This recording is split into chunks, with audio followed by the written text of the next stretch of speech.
नमस्कार, स्वागत है आप सभी का आर्य न्यूज पर। आपके साथ मैं हूं पल्लवी रविंद्र सिंह। दिल्ली से पकड़े गए पाकिस्तानी आतंकी मामले में नया खुलासा हुआ। जिस आतंकी अशरफ को दिल्ली के लक्ष्मीनगर से पुलिस ने पकड़ा था, उसने एक और आतंकी की पहचान कर ली है, जो 2011 में हुए दिल्ली हाईकोर्ट बम धमाके में शामिल बताया जा रहा है। इस आतंकी का नाम गुलाम सरवर है। अशरफ ने कबूल किया है कि वो गुलाम के साथ भारत आया था। आतंकी अशरफ ने यह भी खुलासा किया है कि गुलाम सरवर उर्फ अबू आदिल ने ब्रीफकेस बम दिल्ली हाईकोर्ट के गेट नंबर 5 पर रखा था। बम जम्मू से लाया गया था। दोनों ने उधमपुर और जम्मू में मिलकर आतंकी वारदातों को अंजाम दिया था। अशरफ ने यह बात कबूल की है कि दोनों की आईएसआई के स्लीपर सेल के एजेंट हैं और दोनों के ही गुरु का कोड नेम नासिर है। गुलाम सरवर की एनआईए समेत अनेक जांच एजेंसियों को तलाश है। इनकी 7 सितंबर 2011 को हाईकोर्ट की गेट नंबर 4 और 5 के बीच धमाका हुआ था, जिसमें 15 लोगों की जान चली गई थी। आपको बताते चले, आतंकी अशरफ को दिल्ली पुलिस की स्पेशल सेल ने एक सूचना के बाद लक्ष्मीनगर इलाके के रमेश नगर से गिरफ्तार किया था। पूछताछ में खुलासा हुआ था कि 2011 में दिल्ली हाईकोर्ट के बाहर हुए धमाकों में भी अशरफ शामिल था। हाईकोर्ट के बाहर जो धमाका हुआ, उस दौरान अशरफ ने हाईकोर्ट की रेकी की। इसके अलावा 2011 के आसपास इसने आईटीओ स्थित पुलिस हेडक्वार्टर की रेकी की थी। आईएसबीटी की रेकी भी की गई थी। हाईकोर्ट के गेट नंबर 4 और 5 के बीच में बम ब्लास्ट हुआ था। करीब 15 लोगों की जान चली गई थी और 79 लोग जख्मी हुए थे। करीब 200 लोग कोर्ट में अंदर जाने के लिए अपना पास बनवा रहे थे। धमाके की जिम्मेदारी आतंकवादी संगठन हरकत अल जिहाद उल इस्लामी ने ली थी।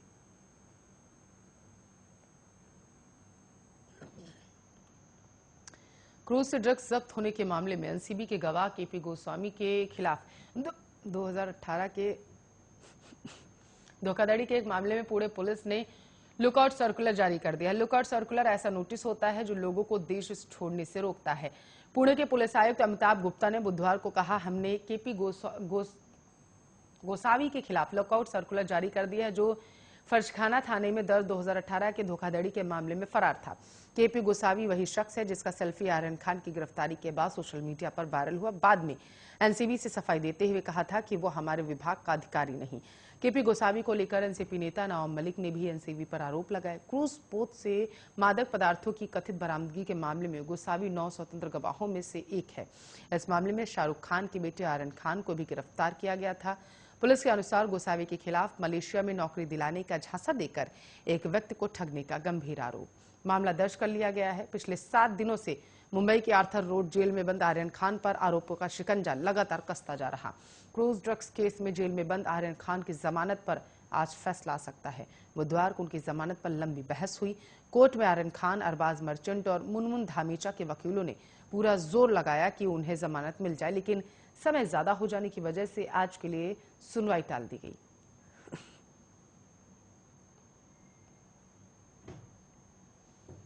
तो पाकिस्तान बॉर्डर पर बीएसएफ का अधिकार क्षेत्र 50 किलोमीटर तक बढ़ाने को लेकर सियासी बवाल मच चुका है। पंजाब सरकार ने गृह मंत्रालय के इस प्रावधान पर सख्त ऐतराज जताया है। बीएसएफ अब बॉर्डर से 50 किलोमीटर के दायरे में ड्रग्स पकड़ने के लिए छापेमारी और बरामदगी कर सकती है। पहले यह दायरा केवल 15 किलोमीटर तक सीमित था। हालांकि बीएसएफ 100 मीटर के दायरे तक ही कार्रवाई करती थी। आपको बता चले, बीएसएफ का अधिकार क्षेत्र बढ़ाए जाने के से पंजाब के कांग्रेस नेता सवाल उठा रहे हैं। इसे केंद्र का राज्यों के अधिकार क्षेत्र में दखल देने से जोड़कर देखा जा रहा है। गृह मंत्रालय ने बीएसएफ का सीमा अधिकार किसी राज्य में घटाया है और किसी में बढ़ाया। सारा बवाल इसी घटाने बढ़ाने का है। पंजाब सरकार ने गृह मंत्रालय के इस प्रावधान पर सख्त ऐतराज जताया। मुख्यमंत्री चरणजीत सिंह चन्नी ने ट्वीट कर लिखा, अंतर्राष्ट्रीय सीमाओं से लगे 50 किलोमीटर के दायरे में बीएसएफ को अतिरिक्त अधिकार दिया गया। भारत सरकार के इस एक तरफा फैसले की कड़ी निंदा करता हूं। यह संघीय ढांचे पर सीधा हमला है। मैं केंद्रीय गृह मंत्री अमित शाह के इस तर्कहीन निर्णय को तुरंत वापस लेने का आग्रह करता हूं। पंजाब के गृह मंत्री सुखजिंदर सिंह रंधावा ने कहा है कि केंद्र ने अमृतसर, बटाला और अमृतसर तक का इलाका बीएसएफ को दे दिया। प्रधानमंत्री से अपील है, इसे नामंजूर किया जाए। बीएसएफ ड्रोन पर ध्यान दे। केंद्र सरकार करना क्या चाहती है, हमें तो समझ ही नहीं आ रहा। पंजाब पुलिस आतंकवाद से लड़ी है, क्या वो ड्रग्स से नहीं लड़ सकती? पंजाबियों को शक की नजर से आखिर क्यों देखा जा रहा? उन्होंने कहा है कि यह संघीय ढांचे पर सीधी चोट है। हम प्रधानमंत्री मोदी और गृह मंत्री अमित शाह को पत्र लिख रहे हैं, साथ ही दोनों से मिलने का टाइम मांग रहे हैं।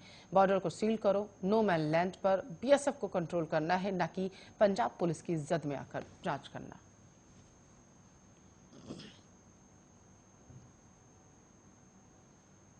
तो 2 दिनों के ब्रेक के बाद आज फिर पेट्रोल और डीजल के दाम बढ़ गए हैं। इससे पहले बुधवार और मंगलवार को तेल की कीमतें स्थिर रही थी। आज राजधानी दिल्ली में पेट्रोल और डीजल दोनों के दाम 35-35 पैसे बढ़ाए गए हैं।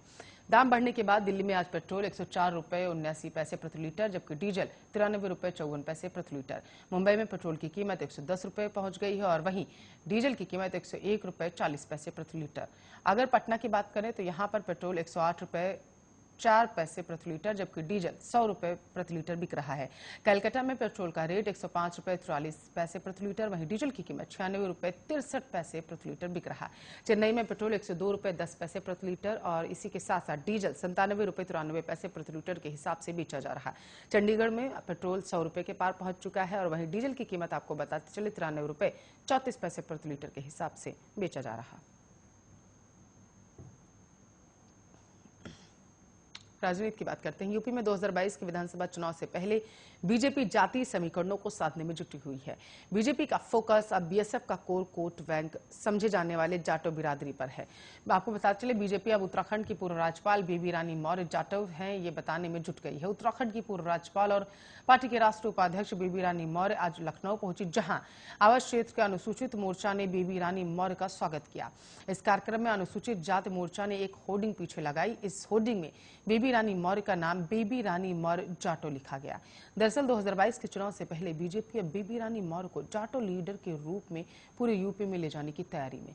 इससे पहले बीजेपी के किसी भी कार्यक्रम में बेबी रानी मौर्य के नाम के आगे जाटो नहीं लिखा गया। ज्यादातर लोग उनको ओबीसी बिरादरी का ही समझने लगे, लेकिन अब बीजेपी ने अपनी रणनीति तय कर ली है और बेबी रानी मौर्य को एक बड़े जाटो लीडर के रूप में प्रदेश में स्थापित करने में जुट चुकी है। इसके जरिए बीजेपी की निगाहें बसपा के सबसे बड़े वोट बैंक जाटो वोट बैंक पर हैं।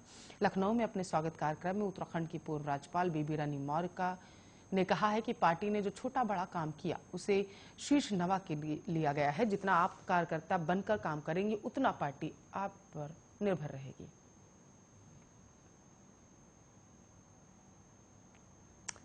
महाराष्ट्र का रुख करेंगे। महाराष्ट्र में डिप्टी सीएम अजीत पवार के जुड़े कुछ ठिकानों पर आयकर विभाग के छापों के बाद शरद पवार ने केंद्र पर हमला बोल दिया। पवार ने इसे राकपा को ही नहीं बल्कि महाविकास आघाड़ी गठबंधन को अस्थिर करने की कोशिश बताया।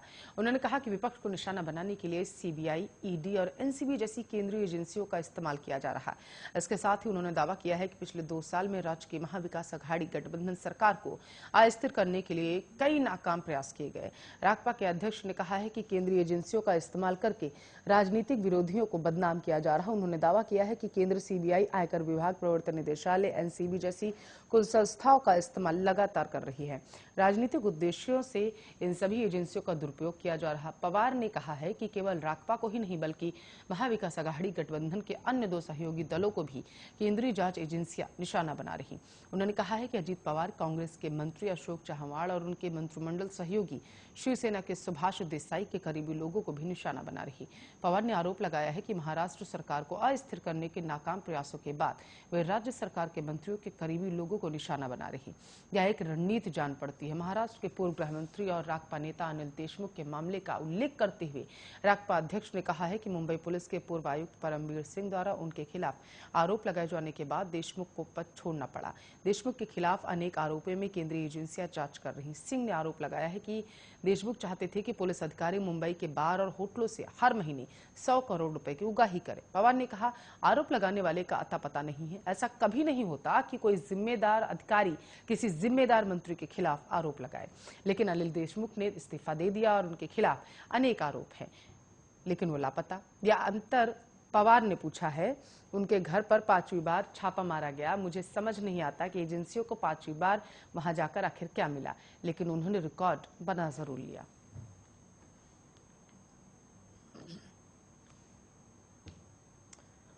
उत्तर प्रदेश की बात करेंगे। यूपी में होने वाले विधानसभा चुनाव में राष्ट्रीय लोक दल भी पूरी तरीके से सक्रिय हो चुका है। रालोद अध्यक्ष जयंत चौधरी प्रदेश के अलग अलग हिस्सों में रैली कर पार्टी के पक्ष में माहौल बना रहे हैं। बुधवार को उन्होंने हाथरस और बुलंदशहर में आयोजित जनसभाओं को संबोधित किया। इस दौरान गठबंधन को लेकर जयंत चौधरी ने बड़ा बयान दिया।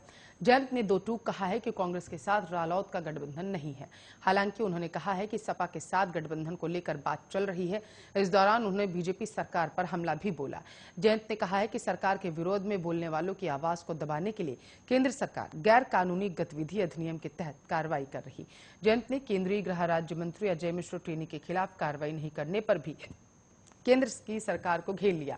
जैन ने जनसभा में कहा, प्रधानमंत्री नरेंद्र मोदी को केंद्रीय गृह राज्य मंत्री को गिरफ्तार करना चाहिए था, लेकिन वह गिरफ्तार नहीं किए गए और इसके बजाय उन्हें दिल्ली बुला लिया गया और केंद्रीय गृह मंत्री अमित शाह ने उन्हें अपने बगल में बिठाया। उसके बाद उन्होंने उसे आशीर्वाद देकर वापस भेज दिया ताकि वह किसानों को कुचलने और विरोध में उठने वाले स्वर को दबाने का अपना काम जारी रखे। जयंत ने कहा, एक कानून है यूएपीए, जिसका इस्तेमाल आतंकी घटनाओं को रोकने के लिए किया जाता है। आज उसी कानून के इस्तेमाल से सरकार अपने विरोध में उठने वाले स्वरों को दबा रही। जब से मोदी जी सत्ता में आए, यूएपीए के तहत 8,300 मामले दर्ज किए गए। यह कानून उनके खिलाफ इस्तेमाल किया जा रहा है जो सरकार के विरोध में बोलते हैं। उत्तराखंड सरकार कोरोना से जान गंवाने वालों के परिजनों को 50,000 रुपए का मुआवजा देगी। यह राशि आपदा मोचन निधि से मृतक के विधिक वारिस के खाते में डीबीटी के माध्यम से दी जाएगी। आवेदन करने के 30 दिन के भीतर परिजनों को मुआवजा राशि मिल जाएगी। शासन ने जिलाधिकारियों को मुआवजा राशि बांटने की जिम्मेदारी सौंप दी। प्रदेश में अब तक कोरोना से 7,397 लोगों की मौत हो चुकी है। सरकार ने कोविड संक्रमण से मौत होने पर मृतक के परिजनों को मुआवजा देने का निर्णय लिया। इसके लिए शासन स्तर पर सभी औपचारिकताएं पूरी कर ली गई हैं। शीघ्र ही जिला स्तर पर आवेदन की प्रक्रिया शुरू कर दी जाएगी। स्वास्थ्य मंत्री डॉक्टर धन सिंह रावत ने बताया है कि कोरोना संक्रमण से जान गंवाने वाले व्यक्ति के परिवार को 50,000 का मुआवजा दिया जाएगा, बशर्ते कि मृतक उत्तराखंड का मूल निवासी हो या फिर राज्य में किसी भी कार्य से सेवानिवृत्त होना चाहिए।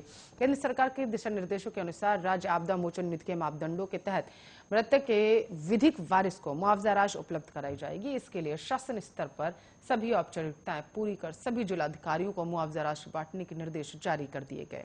आपको बताते चले, देश में कोविड संक्रमण का पहला केस पाए जाने की तिथि से लेकर भविष्य में भी कोरोना से जान गंवाने वालों के परिजनों को सरकार मुआवजा देगी। इसके लिए मृतक के परिजनों को तहसील स्तर पर तहसीलदार या फिर जिला स्तर पर जिलाधिकारी कार्यालय में निर्धारित प्रारूप पर आवेदन करना होगा।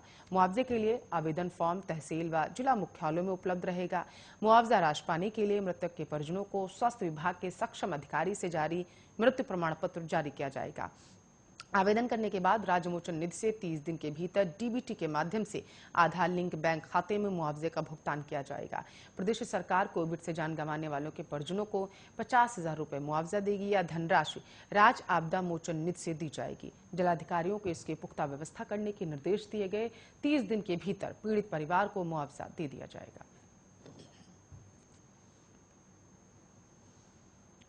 उत्तराखंड में चल रही बिजली किल्लत के बीच जल विद्युत परियोजनाओं से आपूर्ति घटने से संकट बढ़ चुका है। बुधवार को इन परियोजनाओं से अचानक उत्पादन कम हो गया, जिसकी वजह से यूपीसीएल की परेशानी बढ़ चुकी है। बुधवार को प्रदेश के ग्रामीण इलाकों में 2 घंटे और उद्योगों में 1.5 घंटे की कटौती की गई। प्रदेश में चल रही बिजली किल्लत की मुश्किलें बुधवार को और बढ़ गई।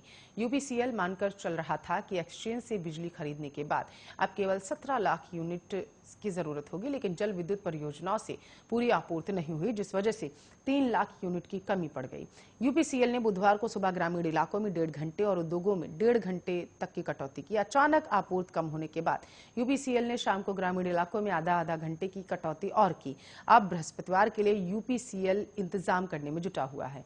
2 मिलियन यूनिट बिजली एक्सचेंज से 7 रुपए 38 पैसे प्रति यूनिट की दर से खरीद रही है, लेकिन आपको बताते चले, खबर के मुताबिक माना जा रहा है कि अगर इंतजाम नहीं हो पाया बिजली का बृहस्पतिवार तक यानी कि आज तक, तो हालात बिगड़ सकते हैं। पिछले करीब 1 सप्ताह से चल रही बिजली संकट के बीच उद्योग जगत भी चिंतित है। इंडस्ट्री एसोसिएशन ऑफ उत्तराखंड के अध्यक्ष पंकज गुप्ता ने कहा है कि वैसे तो केंद्र और राज्य सरकार ने सुनिश्चित किया है कि बिजली की कोई दिक्कत ना हो, लेकिन फिर भी राज्य सरकार के साथ साथ उद्योग भी ऐसी किसी भी परिस्थिति से निपटने के लिए पूरी तरीके से तैयार है।